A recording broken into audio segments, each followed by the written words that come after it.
नमस्कार, मी सपना दांडगे. गर्जना मराठी न्यूज चॅनलमध्ये आपले हार्दिक स्वागत आहे. आज आपण पाहणार आहोत आजच्या विशेष घडामोडी. संग्रामपूर तालुक्यातील संग्रामपूर बावनबीर येथे भारतीय संविधान दिवस उत्साहात साजरा. सर्वप्रथम भारतीय घटनेचे शिल्पकार डॉक्टर बाबासाहेब भीमराव आंबेडकर यांच्या प्रतिमेचे पूजन करून उद्देशिकेचे वाचन करण्यात आले.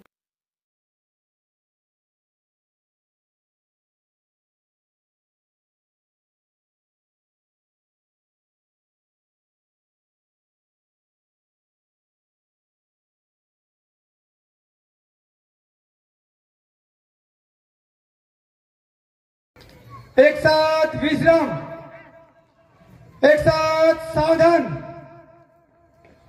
सर्वांनी आपला एक हात समोर करा.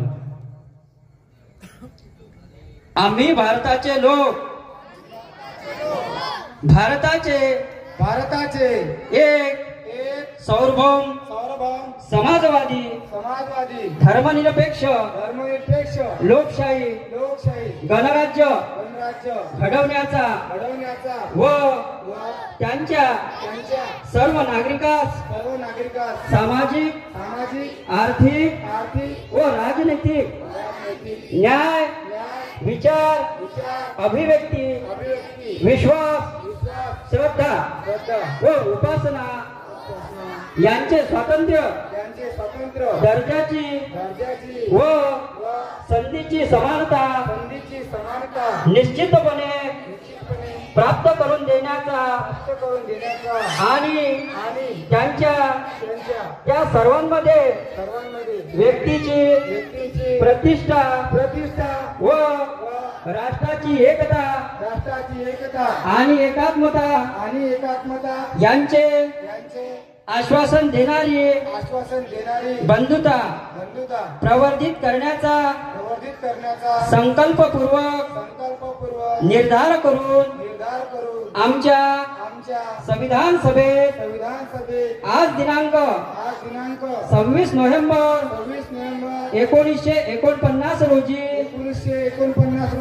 याद्वारे संविधान अंगीकृत आणि अधिनियमित करून स्वतः अर्पण करत आहोत डॉक्टर बाबासाहेब आंबेडकरांचा.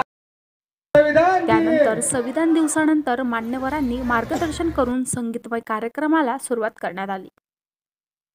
हा मतपेटीतून होतो, म्हणजेच आपण करीत असलेलं मतदान, या मतदानाचा अधिकार पण आपल्याला या राज्यघटनेनं दिलेला आहे. 1976 साली जी 42वी घटना दुरुस्ती झाली, ज्याला मिनी राज्यघटना असं म्हणतात, त्यामध्ये धर्मनिरपेक्ष संविधानाची निर्मिती करण्यासाठी या ठिकाणी ज्या महापुरुषाने 32हून अधिक डिग्र्या प्राप्त केल्या, अशा महापुरुषाची म्हणजे डॉक्टर बाबासाहेब आंबेडकरांची या ठिकाणी मसुदा समितीवर निवड झाली. आणि मसुदा समितीवर निवड झाल्यानंतर बाबासाहेब आंबेडकरांनी या ठिकाणी या घटनेचा अभ्यास करायला सुरुवात केला. मग बाबासाहेब आंबेडकरांनी या ठिकाणी 2 वर्ष 11 महिने 18 दिवस एवढा कालावधी या घटना लिहिण्यासाठी लागला. मग त्या ठिकाणी अनेक अडचणी बाबासाहेबांनी आल्या. मग अडचणी येत असताना डॉक्टर बाबासाहेब आंबेडकरांनी या ठिकाणी आपल्या देशाची या अनेक घटकांना समूहन घेण्यासाठी या देशाचा हे संविधान एक लवचिक आणि सुंदर असं संविधान बनावं लागते, म्हणून डॉक्टर बाबासाहेब आंबेडकरांनी 7 देशाचा अभ्यास केला. त्या 7 देशामधून आपल्या देशाला आपल्या घटनेमध्ये काय घ्यायचं आणि ते घेतल्यानंतर आपल्या देशाची राज्यघटना कशी सुरळीत होईल या पद्धतीचा अभ्यास करून बाबासाहेब आंबेडकरांनी 7 देशाचा अभ्यास करून त्या देशातून वेगवेगळं या ठिकाणी आपल्या संविधानामध्ये नमूद केलं. आणि मग त्या ठिकाणी संविधान लिहायला सुरुवात झाली. आणि 26 नोव्हेंबर 1949 रोजी या ठिकाणी या देशाचं उत्कृष्ट असं संविधान तयार झालं. मग या ठिकाणी संविधान तयार झालं, आपण संविधान दिवस साजरा करतो, परंतु 26 नोव्हेंबर 1949 रोजी संविधान तयार झालं आणि 26 जानेवारी 1950 रोजी तुम्ही आणि आपण या जनतेने या ठिकाणी हे संविधान स्वीकृत करून घेतलं. पहिले काय व्हायचं, जरा या ठिकाणी बसलेल्या माझ्या मायबाप जनतेला माझा प्रश्न आहे की आपण संविधान म्हणून या ठिकाणी संविधान दिनाचा मोठा गुणगौरव मोठ्या उत्साहात साजरा करतो. या संविधानाला लिहिण्यासाठी आणि तुम्हा आम्हाला मताचा अधिकार दिल्यासाठी डॉक्टर बाबासाहेब आंबेडकरांनी आपल्या पोटाची 4 लेकरं गमावली आणि तो लेकरं गमावून डॉक्टर बाबासाहेब आंबेडकरांनी आपल्याला या ठिकाणी मतदानाचा अधिकार दिला। याच्यापूर्वी काय व्हायचं? याच्यापूर्वी व्हायचं की एखाद्या राणीच्या पोटी एखादा राजा जन्माला यायचा, परंतु महामानव डॉक्टर बाबासाहेब आंबेडकरांनी देशात क्रांती केली, संविधान दिलं। त्या संविधानाच्या माध्यमातून आम्हाला या ठिकाणी आमचा राजा निवडण्याचा अधिकार बाबासाहेब आंबेडकरांनी संविधानातून दिले, लक्षात घ्या। मग तो अधिकार आम्हाला बाबासाहेब आंबेडकरांनी दिला आणि त्या संविधानावर आपण चाललो। एक उदाहरण तुम्हाला सांगायचं झालं, सरांनी सांगितलं त्याप्रमाणे की आम्ही या ठिकाणी सर्व 18 पगड जातीचे लोक हे संविधान मानतो आणि या संविधानावर देत चालतो, परंतु ज्या संविधानाने बाबासाहेब आंबेडकरांनी आपल्याला एक संदेश दिला, शिका, संघटित व्हा आणि संघर्ष करा। आम्ही संघटित आहोत, संघर्ष करतो, पण शिक्षणाकडे फार दुर्लक्ष। हे शोकांतिक आहे, कारण राष्ट्रसंत गाडगे महाराज अंगडशाप होते, परंतु अनेकदा आपल्या प्रबोधनातून लोकांना सांगायचे की आपले पोरं शिकवा। एक उदाहरण आहे त्याचं की मुंबईच्या भायखळा पोलीस स्टेशनमध्ये दर 8 दिवसातून राष्ट्रसंत गाडगे महाराजांचं कीर्तन व्हायचं आणि त्या कीर्तन ऐकण्यासाठी तुमच्या आमच्यासारखे त्या परिसरातले हजारो लोक त्या 8 दिवसाच्या नंतर त्या पोलीस स्टेशनमध्ये राष्ट्रसंत गाडगे बाबा त्या ठिकाणी आपलं प्रबोधन करत आणि लोक ऐकत। असंच एकदा गाडगे महाराज प्रबोधन करत होते आणि प्रबोधन करता करता आता गाडगे महाराज न शिकलेले, अंगोडचाप होते, सुशिक्षित नव्हते, परंतु त्यांच्याकडे प्रचंड प्रबोधनातून परिवर्तन करण्याची क्षमता होती। मग बाबा त्या ठिकाणी गाडगे महाराज कीर्तन करत होते, तुमच्या आमच्यासारखा एखादा शिकलेला होता आणि त्याने बाबासाहेब राष्ट्रसंत गाडगे बाबा महाराजांना एक प्रश्न विचारला। आता गाडगे महाराज अंगठेशाप होते, गाडगे महाराजांना वाटलं या प्रश्न यांनी आता प्रश्न विचारला, याचा प्रश्नाचं उत्तर काय द्यावं। त्यावेळेस गाडगे बाबा काय म्हणतात हे आपण सर्वांनी समजून घ्या ना, ऐका।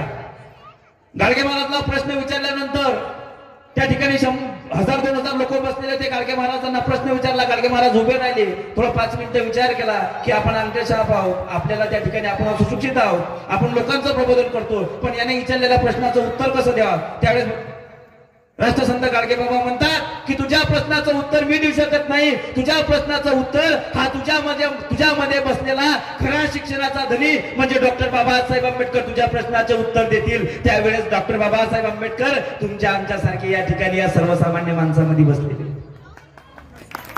मग त्यावेळेस ते प्रश्नाचं उत्तर दिल्यानंतर गाडगे महाराज म्हणतात की तुमच्या घराचे टीन विका, तुमच्या घराचे कूड, तुमच्या घरातील भांडे, खायाची भांडे जरी विकली ती चालतील, परंतु तुमच्या मुलाला शिक्षण कमी पडू देऊ नका, हा संदेश राष्ट्रसंत गाडगे महाराजांनी दिला होता लक्षात।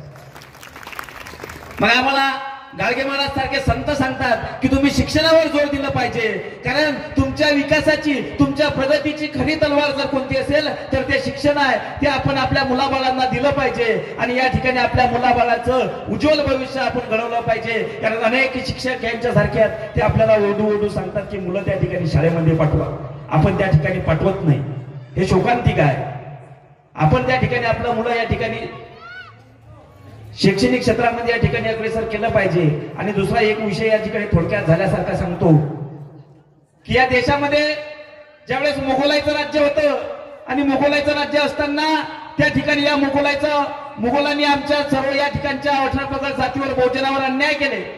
त्यावेळेस छत्रपती शिवाजी महाराजांनी इथल्या स्त्रीचा सन्मान झाला पाहिजे, या ठिकाणी या शेतकऱ्याच्या ज्या वेळेस लढाया झाल्या शिवाजी महाराजांच्या, त्यावेळेस इथल्या शेतकऱ्याच्या शेतीचं पिकाचं कुठलं नुकसान होऊ नये हा काळजी घेणारा त्यावेळेसचा राजा म्हणजे छत्रपती शिवाजी महाराज। आणि त्यावेळेस छत्रपती शिवाजी महाराजांनी या ठिकाणी मोगलाला छाटून त्या ठिकाणी या मोगलाला निस्तनाबूत करण्याचं काम केलं। आणि त्याच्यानंतर महामानव डॉक्टर बाबासाहेब आंबेडकरांनी वर्षानुवर्ष असणारी गुलामगिरी, तुम्हा आम्हाला अंधारात ठेवणारी हे व्यवस्था त्यावेळेस डॉक्टर बाबासाहेब आंबेडकरांनी लेखणीच्या जोरावर या देशातून हाणून पाडली।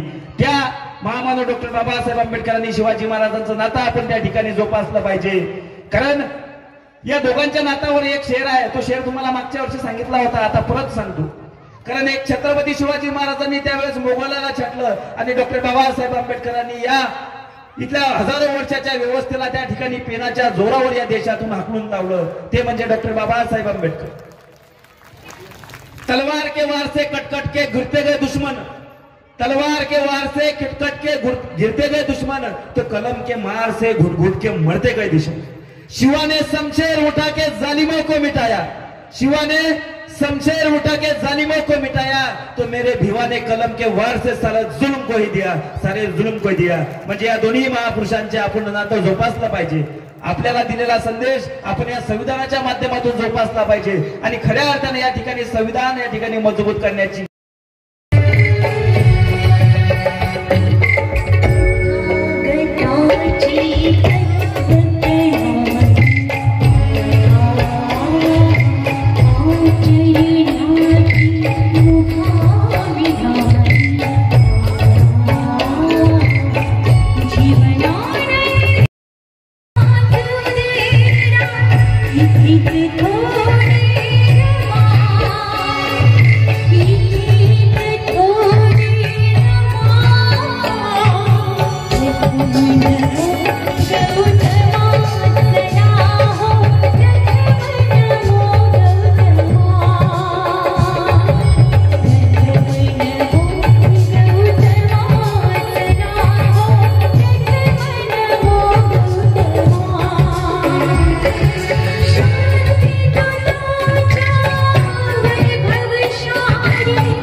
बावनबीर येथील कार्यक्रमाचे सूत्रसंचालन आयुष्मान निलेश लहासे बोधाचार्य यांनी केले, तर उद्देशिकेचे वाचन आयुष्मान रणजित सपकाळ यांनी केले।